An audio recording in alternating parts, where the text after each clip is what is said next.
A vida está sempre jogando desafios na nossa frente, né? E a primeira coisa que a gente faz é procurar uma solução lá fora. Mas e se as respostas mais importantes, as mais fortes, já estiverem dentro da gente? Vamos explorar como a nossa própria mente pode ser a chave para superar os maiores obstáculos. Quem nunca, né? Aquela sensação de estar num cabo de guerra interno. A cabeça, a lógica, aponta para um lado, geralmente o mais seguro, mas o coração, o sentimento, puxa com toda a força para outra direção. Isso não só cansa, como também está na raiz das nossas maiores angústias. Pois é, essa batalha tem dois lados bem claros. De um lado, a nossa mente racional. Do outro, a nossa mente emocional. E para a gente conseguir encontrar um equilíbrio, o primeiro passo é entender direitinho como cada uma funciona e o que elas estão tentando nos dizer. Olha, por muito, muito tempo, a cultura toda valorizou demais o QI. Acreditava-se que ter uma nota alta num teste de inteligência era tipo um passaporte para o sucesso. A lógica pura, fria, foi colocada num pedestal, sabe? E quando a gente coloca os dois lado a lado, a diferença fica gritante. De um lado, o cérebro intelectual, analítico, lógico, quase um robô. Do outro, o cérebro emocional, que comanda a empatia, a persistência, a nossa capacidade de se conectar com os outros. Um sem o outro é incompleto. A lógica consegue descrever uma flor, mas é a emoção que sente o perfume dela. E o mais curioso é que a vida real mostrou uma coisa surpreendente. Muitas vezes, pessoas com QI considerado na média acabaram liderando gênios com QI lá no teto. E qual era o segredo? Habilidades como persistência, inteligência emocional, coisas que se provaram muito mais decisivas do que só a capacidade intelectual. Então, no fim das contas, a gente percebe que não é uma competição, né? É uma colaboração. A emoção sem a razão para dar um norte vira caos. E a razão sem o calor da emoção fica fria, sem vida. A verdadeira chave para uma vida plena está nessa harmonia, nessa dança entre os dois. Certo, mas como a gente alcança essa tal harmonia na prática? Bom, a primeira ferramenta que vamos ver é a meditação, e aqui ela não é apresentada como um ritual místico, mas sim como uma técnica terapêutica poderosíssima para a gente se conhecer melhor. Vamos simplificar a ideia de meditação.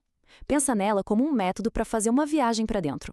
Sem dogmas, sem rituais complicados, o objetivo é um só: relaxar a mente e o corpo para a gente finalmente conseguir ouvir o que está acontecendo aqui dentro. E para começar, é bem mais fácil do que parece. O primeiro passo: achar uma posição que seja confortável, sem esforço. Depois, a gente foca na respiração, sentindo o ar entrar e sair, bem devagar. A partir daí, é só deixar o relaxamento ir tomando conta do corpo, pedacinho por pedacinho. O único objetivo é se dar esse tempo para olhar para dentro. E o melhor de tudo, sem pressão. Não precisa começar querendo meditar por 1 hora. Comece com sessões curtinhas, 5 minutos talvez, e vai aumentando o tempo aos poucos conforme for se sentindo bem. O que importa mesmo é criar o hábito, sabe? Criar esse espacinho de clareza mental no dia a dia. Ok, então a gente atingiu um estado de relaxamento com a meditação, a mente está mais calma. É nesse momento que a gente abre a porta para outra ferramenta fantástica, a visualização, que nada mais é do que usar a nossa imaginação de forma focada para curar e fortalecer a mente. E a visualização é super versátil. A gente pode se transportar para um lugar de paz, sabe? Uma praia deserta. A gente pode reviver a alegria de uma memória feliz, liberar o peso de uma mágoa antiga, perdoando, ou até imaginar uma luz curando o nosso corpo. O nosso cérebro tem um segredinho.